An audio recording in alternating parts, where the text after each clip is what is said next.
할렐루야. 우리 예배 가운데 하나님 우리와 함께 하시는 줄 믿으십니까? 그 믿음대로 하나님 얼굴을 배웠고 하나님 음성 들어 여러분들의 심령에 은혜가 풍성한 이 예배가 될 수 있기를 주님의 이름으로 축복합니다.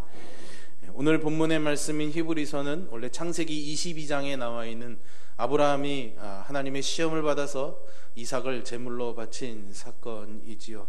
우리가 아주 잘 아는 말씀이기도 합니다. 근데 사실 우리는 너무나 이 이야기를 많이 들어와서 아브라함이 하나님의 음성을 듣고 아들을 번제물로 드리러 딱 가는 이 장면에 대해서 너무나도 당연하고 참 은혜롭게 우리가 이렇게 이해하고 받아들입니다. 그런데 만약 여러분들이 아브라함이라면 어떻겠습니까? 오늘 이 예배 가운데 하나님이 여러분들 말씀을 듣고 있는 가운데, 야, 암흑의 권사야, 너한테 지금 좋은 집 있잖아, 그거 나한테 바치겠니? 암흑의 집사야, 너 지금 사랑하는 아들 내가 지금 데려가도 되겠니? 만약에 이런다면 여러분 어떻게 하실까요? 제가 이런 생각이 들었던 이유가 또 하나 있습니다. 저희 집에 이제 아이가 셋이 있지 않습니까? 죄송합니다, 셋이어서. 큰 아이를 처음 낳았을 때 아이가 산부인과에서 태어나고 이제 아내가 이제 조리하면서 힘들게 있는데 한 6시간 지나고 나서 담당 의사 선생님이 찾아오셨어요. 그러면서 아이가 호흡을 하는데 조금 어려워하기 때문에 혹시라도 문제가 생기면은 이제 여기서 조치할 수가 없으니까 대학병원의 신생아실로 옮겨가야겠다라고 그러시는 거예요. 그러면서 이제 큰 문제는 아니니까, 아파서 그런 게 아니고 문제가 생길지 모르니까는 예방 차원에서 가자고 그러시는데도 듣는 제 아내랑 제 마음은 막 돌덩이로 한 300개 맞은 것 같은 충격이 왔습니다. 그래서 조치를 하고 이제 막 태어난 지 6시간밖에 안 된 갓난 아이를 제가 이제 안고 산부인과에서 제공해준 차량으로 이제 대학병원으로 이렇게 아이를 안고 가는데요. 아이를 안고 가면서 제 마음이 참 그랬습니다. 기도를 했죠. 이제 하나님, 전도사님 아기가 태어나자마자 아프면 안 되지 않습니까? 이게 무슨 덕이 되겠습니까? 이 아이가 아프지 않게 잘 지켜주세요. 이렇게 기도하면서도 한켠으로는 이 아이가 혹시라도 잘못되면 어떡하지? 하나님이 이 아이를 데려가시면 어떡하지? 그러면 하나님, 저 만약에 이 아이가 잘못되면 저 예수님 안 믿습니다. 이럴 수도 없지 않습니까? 근데 그런 마음이 조금 막 올라오는 거예요. 만약 이 아이를 데려가신다면 여러분들도 이런 입장이 되면 그런 마음이 들지 않겠습니까? 근데 지금 그 아이가 지금 잘 자라서 초등학교 1학년이 돼서 주체할 수 없을 정도로 뛰어다니고 있습니다. 감사한 일이죠. 그런데 여러분, 이 감정을 가지고 오늘 본문의 사건을 직면해 보면은 이게 사실은 그렇게 쉬운 일은 아닌 것 같습니다. 첫째는 하나님이 우리에게 복 주시는 분이고 선하신 하나님이신데 이방신들을 섬기는 방법과 같은 사람을 제물로 바치라는 방법으로 아브라함에게 이삭을 요구하시죠. 그것도 아브라함이 자기가 노력해서 낳은 아들도 아니고 100세가 되어서 정말 기적적으로 낳은 아들 아니겠습니까? 그 아들을 내놓으라고 하십니다. 아니, 주실 때는 언제고 내놓으라는 건 또 뭡니까 여러분? 세상에 제일 서럽고 속상한 게 그거 아니겠습니까? 줄 때는 주는 건 또 내놓으라고 그러는 거. 근데 더 신기한 거는요, 아브라함이 어떤 내적인 갈등이나 하나님 왜 그러십니까? 라는 그런 문제 제기도 하지 않습니다. 바로 그 말씀대로 순종하면서 가죠. 저는 하나님도 이해 안 되지만 아브라함도 이해 안 됩니다. 아니, 어떻게 아들을, 하나님 방법도 아닌데. 이게 지금으로 치면은 우리가 지금 교회 다니고 예수님 믿는 신앙생활 하는데 하나님이, 야, 오늘 네 아들 저기 수타사에 가서 스님으로 입적시켜, 이런 거랑 비슷한 거예요. 여러분, 말도 안 되는 거 아니겠습니까? 근데 아브라함이 그렇게 하지 않습니까? 여러분은 이거에 대해서 어떻게 생각하십니까? 그냥 성경에 나오는 이야기이고 결론이 어떻게 되는지를 잘 아니까는 당연히 그러리라 생각할 수 있겠지만, 만약 우리가 과거로 돌아가서 이 사건의 현장에 아브라함이 된다면은 과연 우리는 어떤 선택을 할까요? 여러분, 이 하나님이 이렇게 이삭을 요구하신 이유는 과연 무엇인지, 아브라함은 도대체 무슨 자신감과 믿음에 의거해서 그렇게 기꺼이 아들을 하나님께 드리기 위해서 길을 나섰는지, 오늘 여러분들과 이 점에 대해서 좀 한번 말씀을 묵상을 하면서 놀라운 믿음의 신비를 한번 발견해 보려고 합니다. 오늘 우리가 읽은 말씀은 히브리서지만은요, 사실 이 본문의 사건은 아까 말씀드린 것처럼 창세기 22장에 나오는 사건입니다. 여러분 이해를 좀 돕기 위해서 히브리서 지금 말씀을 잘 표시를 해놓으시고 성경에 끈 있잖아요, 넣어놓으시고 창세기 22장을 한번 펴보시기를 바랍니다.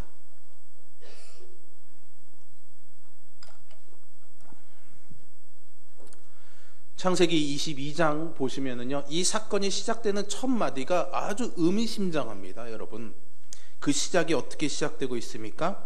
그 일 후에 하나님이 아브라함을 시험하시려고, 이렇게 시작하고 있습니다.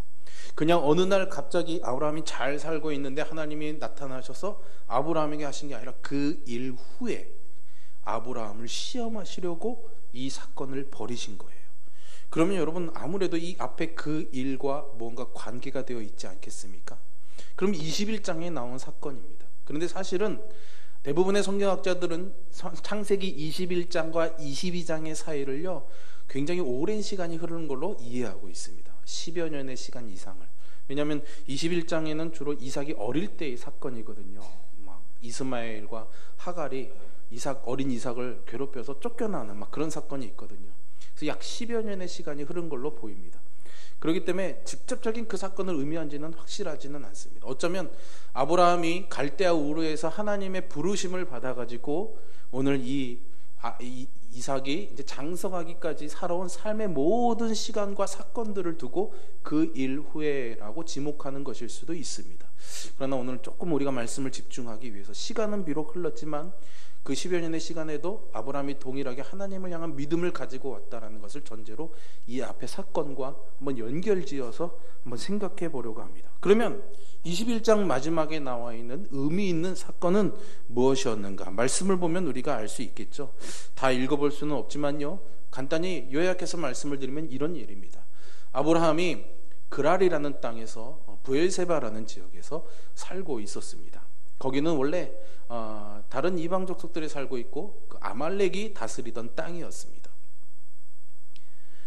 그런데 어느 날 이 아말렉이 아브라함을 찾아옵니다. 그래서 그와 평화의 조약을 맺자고 제안하는 것이죠. 이 아비멜렉의 방문은 아브라함에게는 아주 의미 있는 일이었습니다. 왜 그렇습니까? 여러분, 아브라함은요 사실 이때까지도 자기 땅이 없는 사람이었습니다. 새빵살이 서럽잖아요. 여러분, 집주인 눈치 보기 얼마나 어렵습니까? 그죠? 그런 입장이었던 거예요. 아브라함이 비록 재산은 많고 뭐 양과 가축들도 많았지만은 자기 땅이 아니었어요. 그게 유목민들의 삶이었습니다. 양들을, 가축들을 먹일 풀을 찾아서 떠돌아다니는 유목민들은 그래서 어느 지역을 가든지 한 곳에 정착하게 되면 거기 있는 토착민들의 세력을, 눈치를 볼 수밖에 없습니다. 그래서 아브라함이 처음 이 그랄 땅에 올 때 어떤 일을 벌였는지 아시잖아요. 여러분, 아내 사라를 누이라고 속입니다. 왜냐하면 사람들이 나를 죽일까 두려워했기 때문이거든요. 그렇게 눈치를 보고 아브라함이 이 땅에 정착하면서 살았죠. 또 뒤에 나오지만은 이 자기가 열심히 하인들을 시켜서 판 우물, 생존을 위해서 정말 필요한 이 우물도 어떻게 합니까? 아비멜렉의 부하들이 와서 그냥 강탈해 갑니다. 참 이처럼 억울한 일이 어디 있습니까? 그러나 이거에 대해서 이의제기나 어떤 항명도 하지 못한 채로 살아왔죠. 그런데 그런 자신의 그런 어려운 처지 가운데 아비멜렉이 찾아와서, 자, 우리 이제 사이좋게 지내자. 서로 뺏지도 말고 죽일 위협도 하지 말고 서로 잘 지내보자. 이렇게 이야기하고 있는 거죠. 그러니까 아브라함이 자기가 얼마나 억울했는지를 좀 얘기합니다. 당신 부하들이 와서 우리 우물을 뺏어갔습니다. 이게 도대체 말이나 됩니까? 그러니까 아비멜렉이 나는 그거 몰랐다. 만약에 그런 일이 있었다면 그 우물을 돌려주겠다라고 말합니다. 그런데요, 아브라함이요 그 우물을 돌려받으면서요 암양 새끼 7마리를 또 아비멜렉의 대가로 또 줍니다. 약속의 증표로 줘요. 자기 우물 빼앗겼다 찾는데도 대가를 치르는 거죠. 그만큼 눈치를 보고 어려운 상황이었다는 거예요. 어쨌거나 그렇게 아비멜렉과 평화조약을 맺으면서 21장에서 아브라함은 자기 가정과 또 외적인 여러 어려움들을 한 번에 해결해 버립니다. 가정 내에서 불화를 일으키던 여종 하갈과 그의 아들인 이스마엘을 쫓아내 보냈고요. 빼앗긴 우물도 다시 찾게 되고 가장 위험적인 세력이었던 아비멜렉과 평화조약을 맺게 되는 거죠. 아브라함의 골머리를 앓던 문제들이 다 해결되게 된 겁니다. 아브라함이 이 문제들이 해결되고 나서 얼마나 기쁘고 마음이 평안했습니까? 그러면서 생각해 보니까 이게 하나님의 은혜인 거예요. 자기가 한 것도 없고 자기보다 힘센 아비멜렉이 와서 이제 잘 살아보자라고 먼저 제안하지 않았습니까?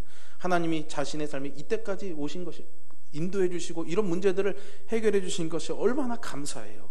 그래서 이 기쁨을 가지고 하나님께 감사의 제사를 드립니다. 그리고 나서 21장 33절에 보시면 아브라함이 이렇게 제사를 드립니다. 브엘세바에 에셀 나무를 심고 거기서 영원하신 여호와의 이름을 불렀다라고 기록하고 있어요. 영원하신 여호와의 이름.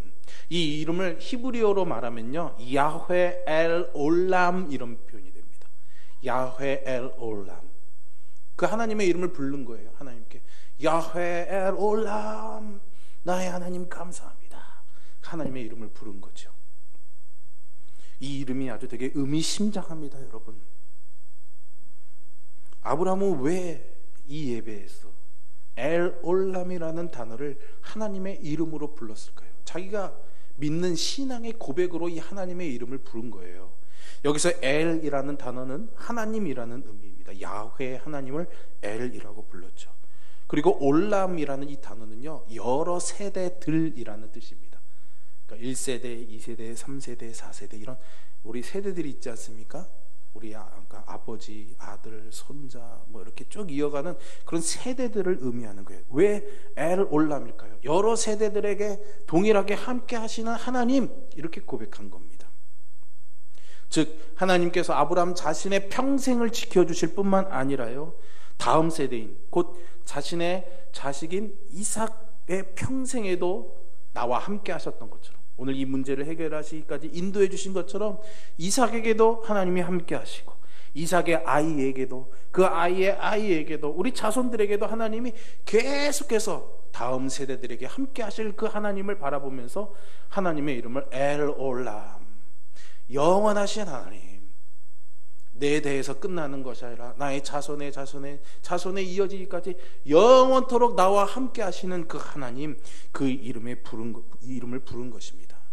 아브라함은요, 지금까지 거룩한 나그네로서 가나안 땅에서 하나님의 인도하심을 받으며 살아왔습니다.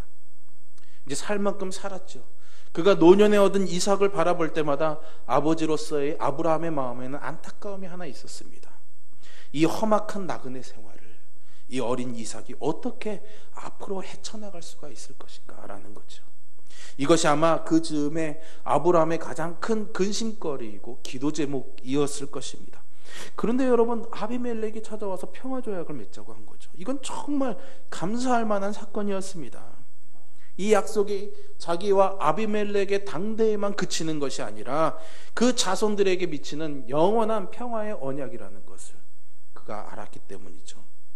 이삭의 앞날을 걱정하고 있던 아브라함에게 전혀 예기치 않던 대적들로부터의 안전을 보장받는 놀라운 사건이 벌어지게 된 것입니다. 자기가 청한 것도 아니고 강한 자인 아비멜렉이 먼저 와서 무릎을 꿇고 청한 것이죠. 그러니까 창세기 21장의 이 사건은 자신의 평생에 함께 하셨던 임마누엘의 하나님이 이제 이삭의 평생에도 함께 해 주실 것이라는 이 하나님의 약속을 보는 하나님의 또 다른 계시였던 것입니다. 아브라함은 그것을 본 거죠. 그래서 영원하신 하나님, 야훼 엘 올람이라는 하나님의 이름을 부른 것입니다. 아브라함이 이 강렬한 신앙 체험을 하게 된 것이죠. 이 이름을 붙잡고 살아가기로 결단하며 10여 년의 시간을 살아온 것입니다. 사랑하는 성도 여러분, 여러분들에게도 이 신앙의 고백이 있기를 주님의 이름으로 축복합니다. 엘 올람의 하나님, 영원하신 하나님, 나의 아버지, 부모님, 우리의 자녀손들에게도 항상 동행하시는 그 하나님의 복이 여러분들의 가정에 넘쳐날 수 있기를 주님의 이름으로 축복합니다.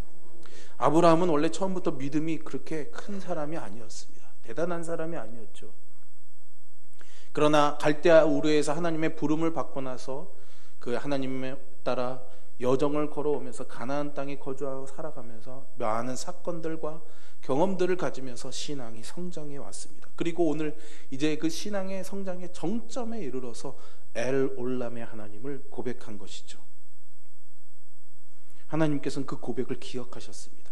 오랜 시간이 10여 년의 시간이 이미 흘러오며 아들 이삭도 자랐지만은 아브라함이 아직도 그 엘 올람의 하나님을 신뢰하고 있는지 테스트하고 싶으셨던 것 같아요. 그래서 오늘 22장 1절에 그 일 후에 엘 올람의 하나님을 고백한 그 후에 하나님이 아브라함을 시험하시려고 그를 부르셨습니다. 그리고 아들 이삭을 번제물로 바치라고 하신 거죠. 아들을 바치라는 명령을 받은 아브라함이 참 무슨 생각이 들었을까? 저는 너무나 궁금합니다. 그러나 많은 고민을 했을지는 모르지만은 어쨌든 그는 다음날 아침 일찍 일어나서 여정을 떠나게 됩니다. 하나님의 명령에 지체하지 않고 순종하겠다는 그의 의지를 보여준 것이죠. 사흘째 되는 날 멀리서 이제 모리아 땅의 산들이 보이기 시작합니다. 이제 저 산들 중 어딘가에 올라가서 아들 이삭을 하나님께 번제로 드려야 되는 거죠. 사랑하는 아들의 목에 칼을 들이대야 되는 겁니다. 생각만 해도 끔찍합니다, 여러분. 산을 오르기 전에 아브라함이 무슨 생각을 했을까요, 여러분?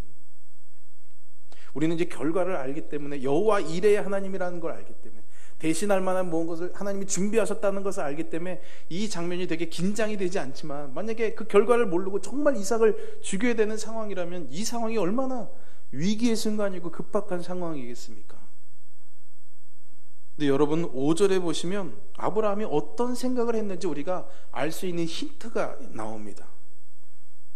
아브라함이 이제 이삭과 산을 오르기 전에 종들에게 이렇게 말합니다. 너희는 나귀와 함께 여기서 기다려라. 내가 아이와 함께 저기 가서 예배하고 우리가 너희에게로 돌아오리라. 여러분, 여기서 아브라함이 돌아올 때 어떻게 온다고 했습니까? 우리가. 그리고 여기 돌아온다라는 단어도요, 우리말은 동사 뭐뭐 한다에 이게 한 사람이 한 건지 두 사람이 한 건지 표현이 안 되지만 히브리어나 영어에는 한 사람이 한 행동인지 두 사람이 한 행동인지를 표현합니다. 이걸 복수형 동사라고 그러거든요. 이 돌아오리라라는 말도 혼자가 아니라 둘이서 함께 오겠다라는 그런 표현이 담겨져 있습니다. 그러니까 여러분, 아브라함이 뭐라고 말하는 거예요? 종들은 여기서 기다리라고 하고 자기는 이삭을 제물로 바치러 올라갑니다. 그럼 내려올 때는 혼자 내려와야 되는 건데 우리가 내려온다고 말하고 있어요. 그러니까 이삭과 함께 내가 돌아오겠다라고 그렇게 말하고 있는 거죠. 그러면 아브라함이 하나님이 대신 순양을 예비하고 계실 거라는 기대를 갖고 있었을까? 이거는 조금 의문이 듭니다. 그런 기대를 사실 할 수 있는 그런 마음의 여유가 아브라함에게는 사실 없었을 것 같아요. 그럼 왜 함께 오겠다고 했는가? 이것이 의미하고 있는 것이 무엇일까요? 아브라함은 애초부터 하나님께 이삭을 드리고 나서 혼자 돌아올 생각이 없었습니다. 이삭과 함께 올 수 있다는 마음의 확신이 있었어요. 왜 그렇습니까? 왜 우리와 함께 돌아오겠다고 말했을까요? 오늘 우리가 읽은 본문 히브리서 11장 17절부터 19절을 보면은 아브라함이 어떤 믿음에서 이러한 태도를 가졌는지 분명히 알 수가 있습니다.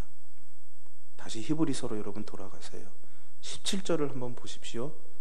17절에 보시면 믿음으로 이삭을 드렸으니 그는 약속을 받은 자로 돼 그 외아들을 드렸느니라, 이렇게 말하고 있습니다. 이삭의 자격이 뭡니까? 약속을 받은 자입니다. 아브라함에게 하나님이 하셨던 그 약속, 무슨 약속입니까? 내 자손이 많아져서 하늘의 별같이 또 바다의 모래같이 되리라 약속하지 않으셨습니까? 그 약속을 이어줄 아이로서, 자녀로서 누구를 주신 겁니까? 이삭을 주신 겁니다. 근데 그 기다림의 시간이 굉장히 길었어요. 아이를 낳을 가능성도 완전히 없어질 만한 때에 아브라함이 기다리다 못해서 어떻게 합니까? 하갈, 여종 하갈을 아내로 맞이해서 그 하갈에게서 이스마엘이라는 아이를 낳아서 그 아이를 통해서 이 약속을 내가 이어가겠다라고 생각하지만 하나님이 뭐라고 그러십니까? No. 그 아이는 아니야. 이 아이로는 아니야 라고 말씀하시잖아요. 그죠? 그리고 누구라고? 이삭에게서 내가 이 약속을 이룰 거야 라고 그렇게 말씀하십니다. 그러니까 여러분, 아브라함에게 주신 자손의 약속, 그 약속을 이어가려면 반드시 이 약속을 이을 아이가 있어야 되는데 그 아이는 누구라고요?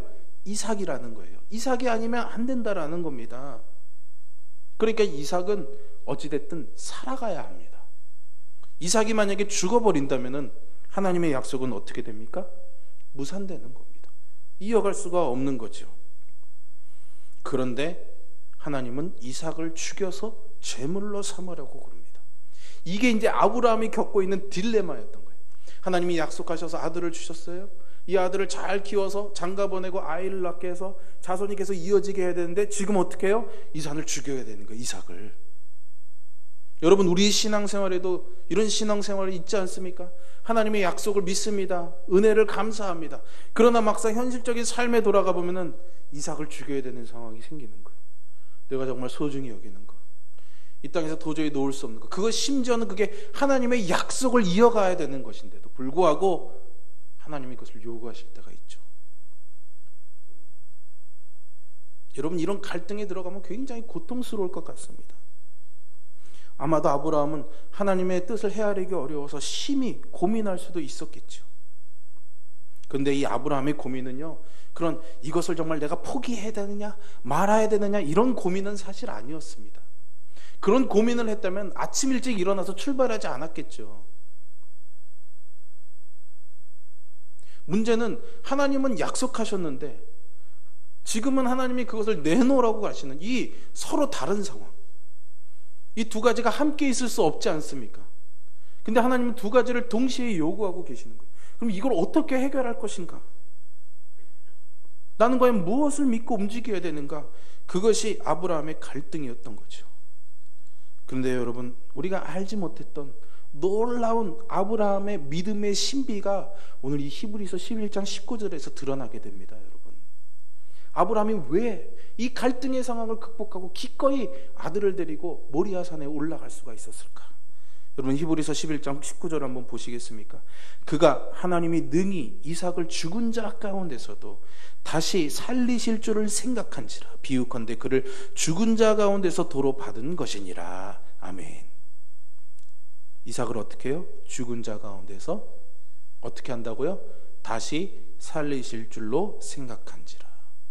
한번 따라해 보시겠어요? 다시 살리실 줄로 생각한지라. 이게 아브라함의 신앙의 비밀이었습니다.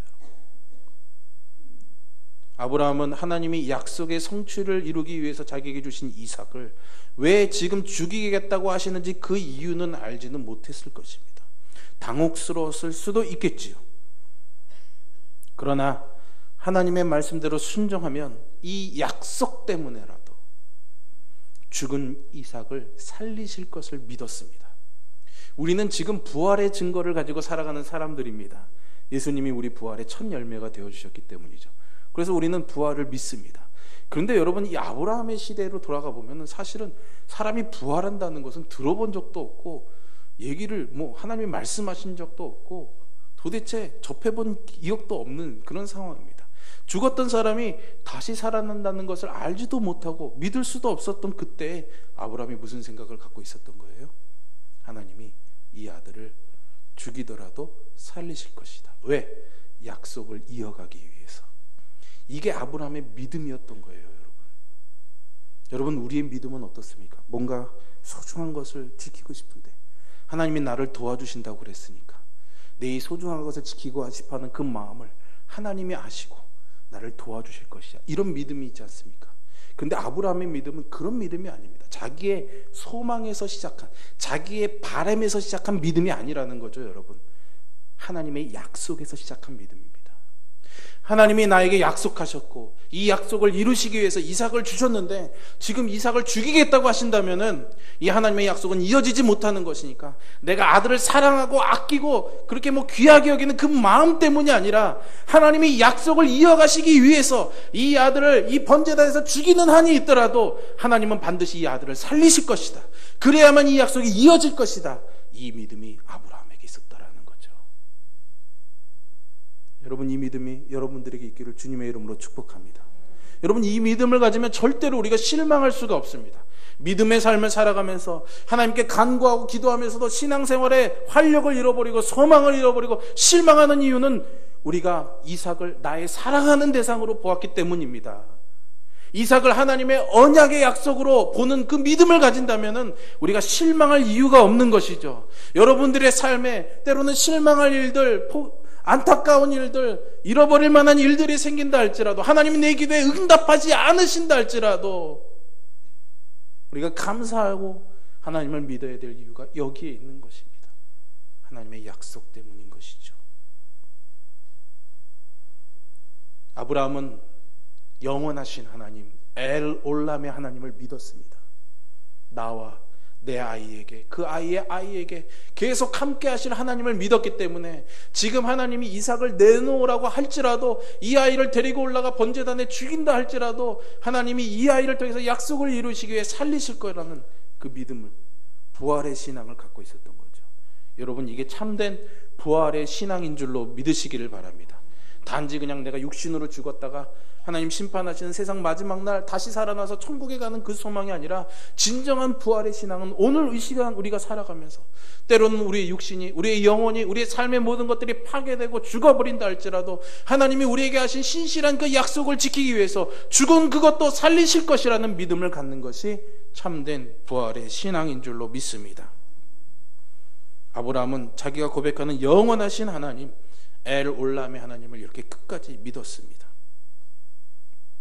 히브리서는 이런 아브라함의 놀라운 신뢰를 주목해서 본 것이죠. 그런 믿음을 가진 아브라함을 위해서 하나님은 또 역사하십니다. 이삭이 아브라함에게 번제로 드릴 양이 어디 있는지를 산에 올라가면서 물어보지요. 그자 아브라함이 뭐라고 말합니까? 아버지께서 준비하신다. 여호와 이레의 이름을 부릅니다. 이 대답은 아브라함의 막연한 기대를 표현한 게 아닙니다. 얘는 차마 죽이진 않겠지, 뭔가 대신할 만한 다른 게 있겠지, 이게 아닙니다. 이삭을 죽이는데 죽여도 살리실 그 하나님의 생명을 기대한 것이죠. 엘 올람의 하나님을 체험한 아브라함이 그 신앙에서 우러나온 진실한 순종의 고백을 여호와 이레로 한 것입니다. 그런데 그 고백에 하나님이 응답하시지 않습니까? 하나님이 아브라함이 이삭을 죽이려는 그 순간 그를 붙잡으시고 순양을 대신 준비하셔서 번제를 드리도록 여호와 이레의 하나님이 되어 주셨습니다. 사랑하는 성도 여러분, 이것이 진정한 여호와 이레의 신앙인 줄 믿으시기를 바랍니다. 뭔가 내가 희생하면은 하나님이 그에 상응하는 대가를 또 주시겠지, 그런 여호와 이레의 신앙이 아닌 것이죠. 값없이 드린다 할지라도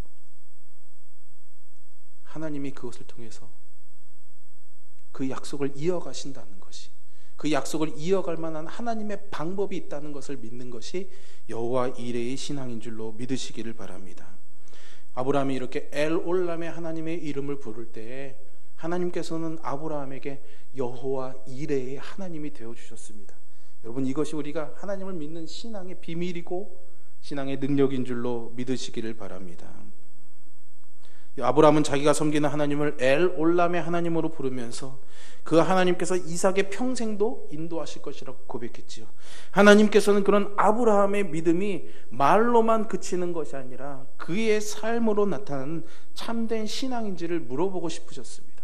그래서 엘 올람의 고백이 있은 후 그가 신앙의 성장을 해왔을 때, 그걸 시험 받을 만한 때가 되었다고 판단했을 때 이삭을 내놓으라고 시험하신 것입니다. 이것이 창세기 22장에 아브라함이 받은 시험의 본질입니다. 그리고 그 시험을 무사히 통과한 아브라함에게 하나님은 여호와 이레의 하나님이 되어주셨습니다. 창세기 이 12장에 보시면 하나님이 아브라함이 시험을 통과한 후에 그에게 이렇게 말씀하십니다. 내가 내 아들 독자까지도 내게 아끼지 아니하였으니 내가 이제야 내가 하나님을 경외하는 줄을 아노라. 하나님을 경외하는 것, 이 말의 의미가 얼마나 중요한지를 우리는 이제 알 수 있습니다. 말과 혀로만 고백하는 신앙이 아니라 행함과 진실함으로 드리는 신앙이 하나님을 경외하는 신앙인 것이죠. 그냥 하나님을 두려워하는 것, 뭔가 높임받을 존재로만 여기는 것이 아니라 내가 하나님께 아브라함의 엘올람을 고백하면서 이삭을 번제단에 데리고 올라간 것처럼 우리도 하나님께 엘올람의 하나님을 고백하면서 우리의 이삭을 하나님께 기꺼이 드릴 수 있는 우리의 행함이 있어야지 된다는 것을 말하고 있습니다. 아브라함의 삶을 통해서 하나님은 오늘 우리에게 엘올람의 하나님, 여호와의 이레의 하나님으로 우리에게 오고 계십니다. 이것은 구약시대나 신약시대에도 그리고 오늘 이 시대에도 변함없는 사실입니다. 우리는 영원한 세대를 거쳐가는 이 세대들 가운데 한 세대를 살아가고 있지만 하나님은 우리의 세대를 통해서 하나님이 우리를 구원하신다는 이 언약을 신실하게 지키실 것입니다. 그러니 오늘 우리는 엘올람의 하나님을 신뢰해야 되는 것이죠. 우리의 삶의 모든 일들, 심지어는 우리의 자녀들에 대한 염려와 걱정까지도 하나님께 온전히 맡겨야지 됩니다. 부활의 신앙을 소유한 그리스도인이야말로 그래서 세상을 이기는 믿음을 소유한 하나님의 백성이 될 수 있습니다. 그리고 예수님께서 이 땅에 오셔서 여호와 이레의 하나님, 아브라함을 위해서 대신에 순양을 예비하신 그 하나님의 예비하심을 우리에게 보여주셨어요. 그래서 십자가에서 그분이 어린 양처럼 죽으셔서 우리에게 영원한 부활의 약속을 하고 계십니다.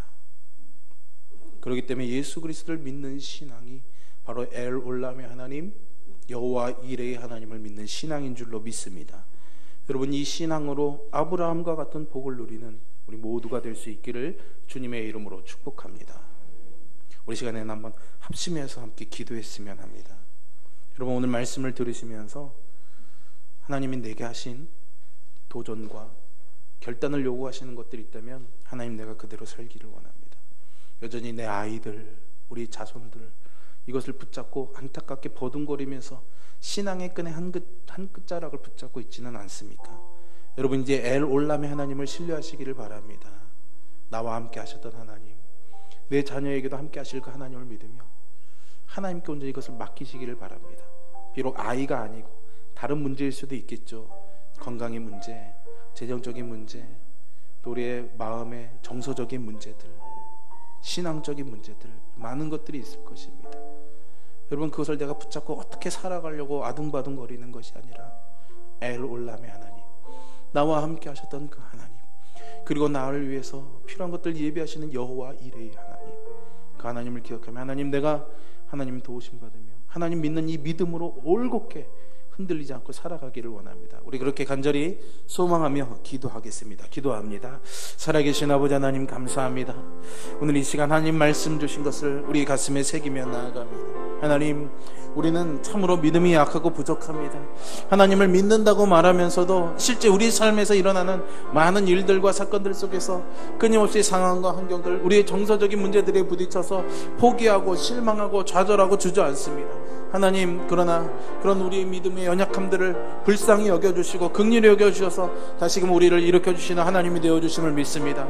영원하신 그 하나님을 믿는 신앙이 우리에게 있다면 이제는 걱정과 두려움 없이 하나님, 이삭을 내놓으라고 하시나이 하나님의 요구에도 주저하지 아니하고 하나님 앞에 기꺼이 나아갈 수 있는 우리 모두가 되게 하여 주시옵소서. 이것이 희생이 아니라 하나님이 우리에게 복 주시는 방법이라는 것을 알게 하여 주시옵소서. 믿음 안에 있는 자들에게는 결코 희생이 없다는 것을 알게 하여 주시옵소서. 하나님이 그보다 더한 것들로, 아니 그것을 꼭 지켜주신다는 믿음이 우리에게 있게 하여 주시기를 원합니다. 한 주간 살아가며 하나님, 이 말씀이 우리에게 큰 은혜가 되게 하여 주시고 위로가 되게 하여 주시고 소망이 되게 하여 주시기를 간절히 소망합니다. 하나님, 붙잡아 주시옵소서. 우리를 인도하실 그 하나님을 기대합니다. 오늘도 우리가 모리아 산에 올라갑니다. 하나님 앞에 기꺼이 감사를 드리는 제사가 되게 하여 주시고 하나님, 그런 우리의 마음을 기뻐 받으시며 우리를 영원으로 인도하시는 하나님의 은총을 경험하게 역사하여 주시옵소서. 하나님, 우리의 함께 하여 주시옵소서. 엘올람의 하나님, 오늘 우리가 그 하나님의 이름을 부릅니다. 입으로만 고백하고 삶에서는 하나님과 동행하지 않는 그런 삶이 되지 말게 하여 주시고, 아브라함이 하나님의 이 시험을 통과하여 하나님과 동행하는 삶을 살아갔던 것처럼, 자기의 신앙 고백처럼 살아갔던 것처럼 우리도 우리의 신앙 고백처럼 살아가는 삶이 되게 하여 주시어서 여호와 이레의 하나님을 만나게 하여 주옵소서. 예수님의 이름으로